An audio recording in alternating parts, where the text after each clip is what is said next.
Good morning, everybody. Happy New Year. So glad that you're here.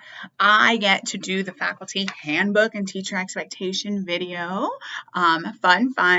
But we talked last year about coming back and holding our kids accountable, right? And when are we going to start putting rules in place about this and that and the other? And I agree that it's time to have a little bit more formal of a year, but that applies to the adults as well. Last year, we spent a lot of our time just taking care of you guys and kids. And I asked you to just focus on connecting and relationships and engagement. Less is more, remember?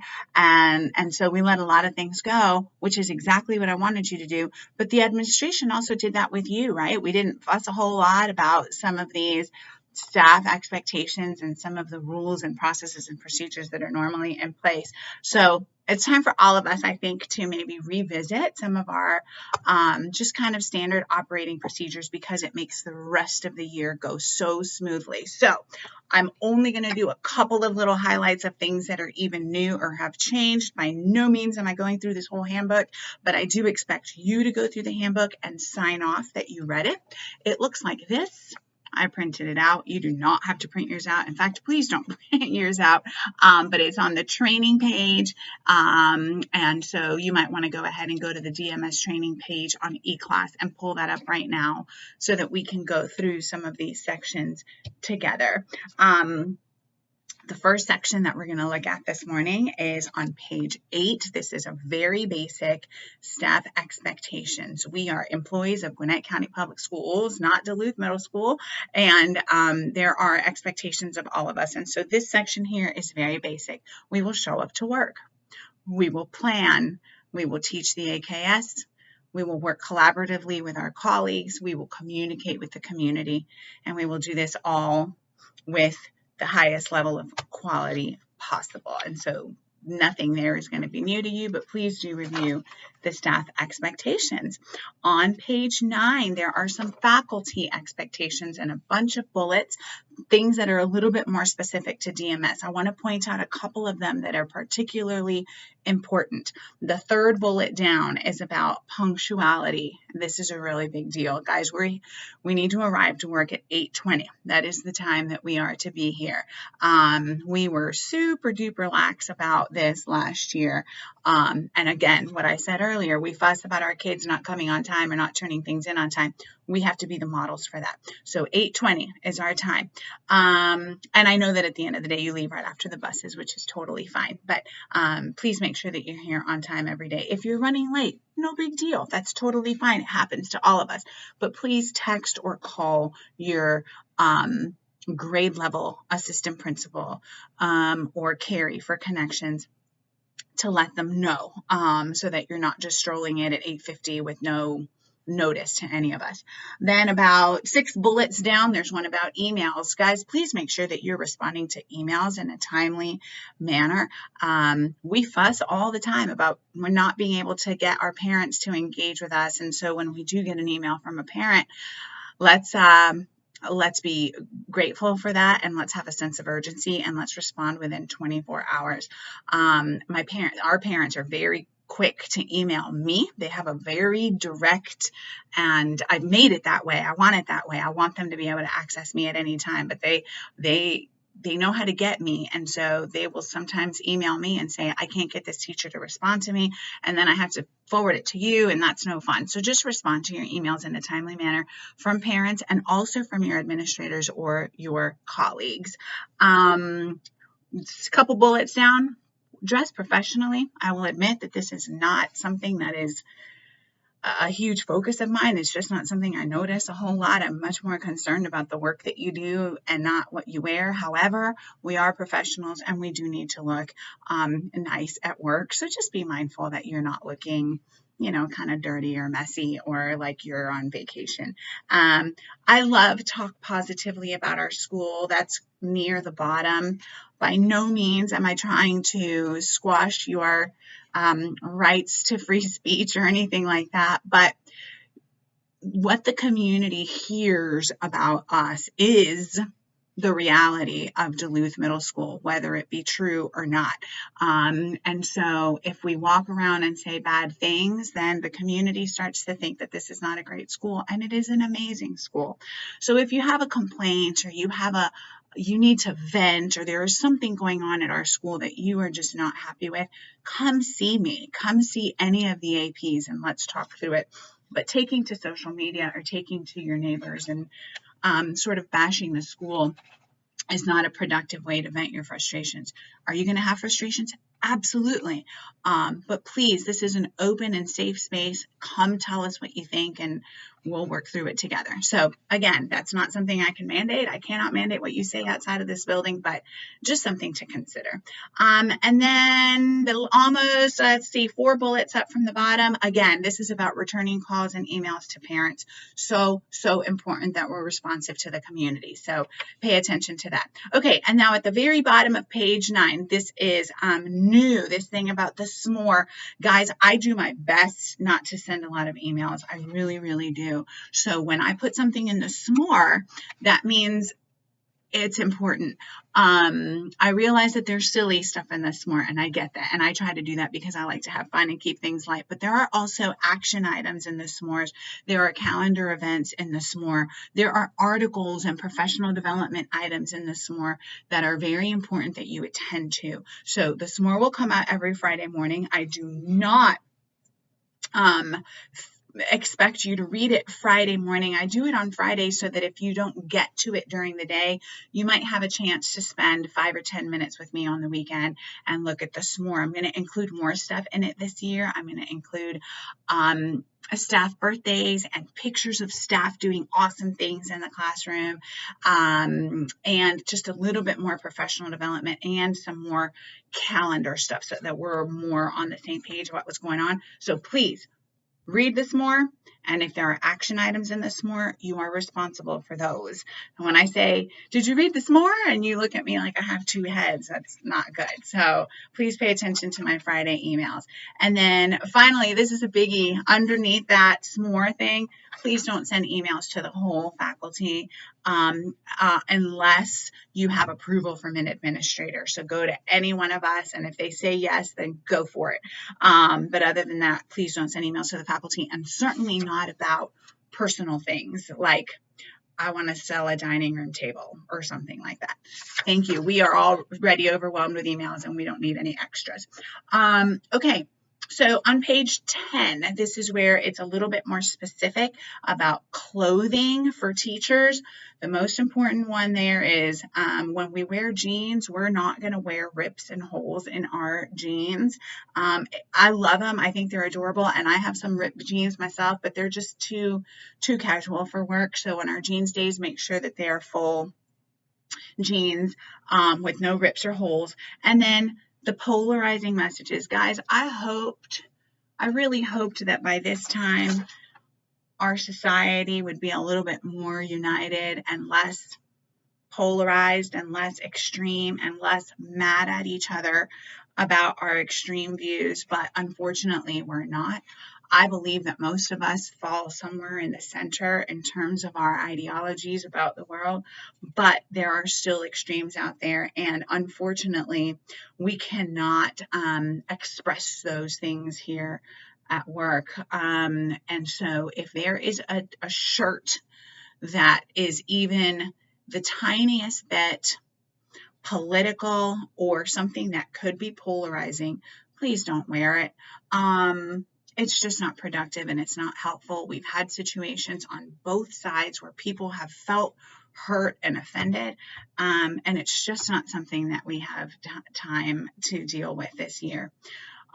We will have a lot of loving on our kids that we need to do, and a lot of loving on one another that we need to do, and polarizing messages on clothes don't get us to that end. So I appreciate your cooperation with that. I made a no t-shirt rule last year and it wasn't followed, and so I'm not going to make a no t-shirt rule this year. I'm going to ask you to be grown-ups and not wear polarizing messages. That's it. Okay. All right, page 11, absences and leave policy. This is big, big, big. We had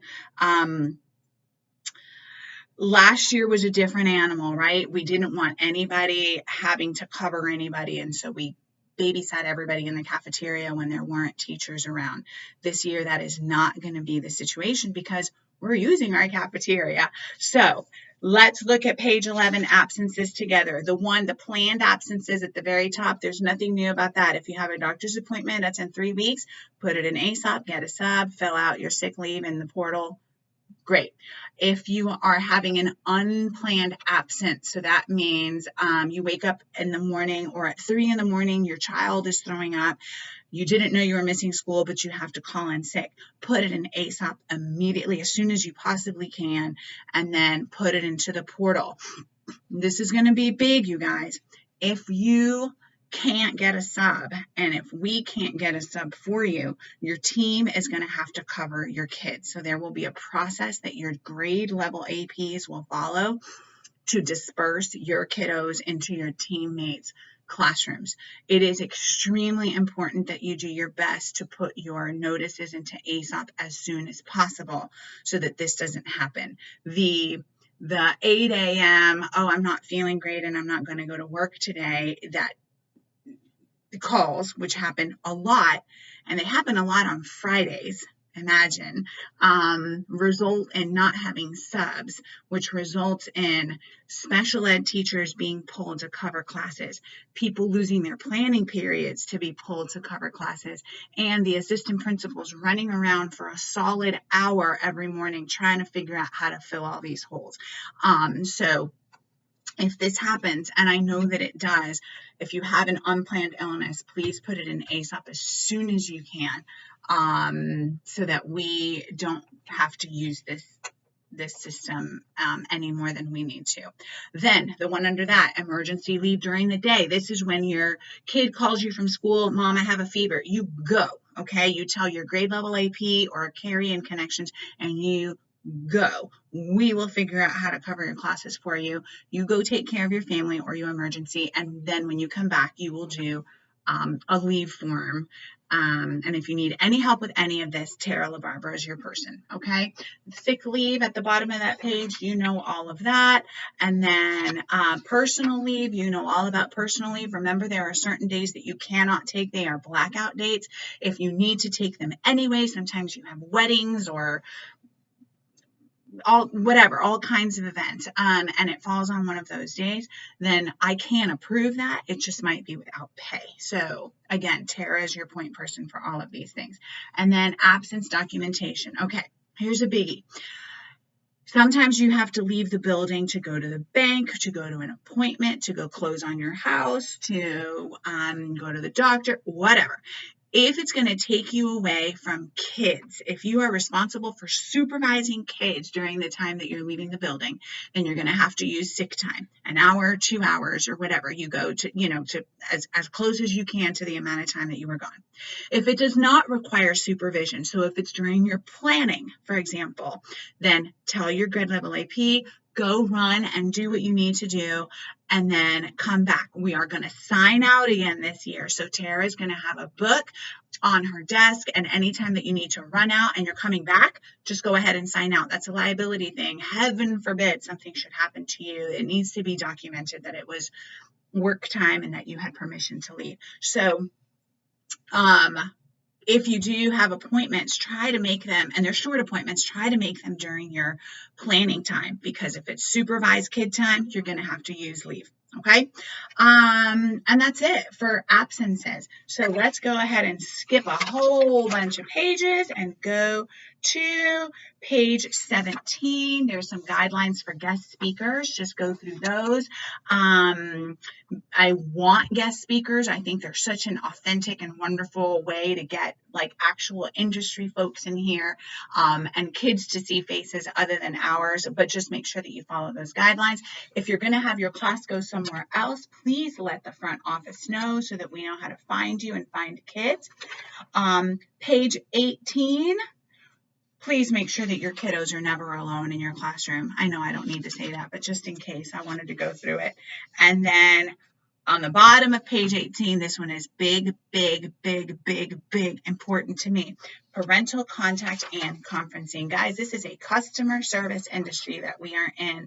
Our parents and our students are our customers. We don't just call them and conference with them when things are bad. And we also don't just conference with them in October and in March during early release days. Conferences can and should happen at any time throughout the year that you need to get together with a family. The beauty of it is that now we can do them on Teams or Zoom, which makes it so easy.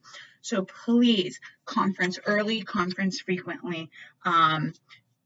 They're game changers. They will change the path a kid is on so beautifully, and we just don't use them enough. Okay, all the way, scroll all the way to page 26.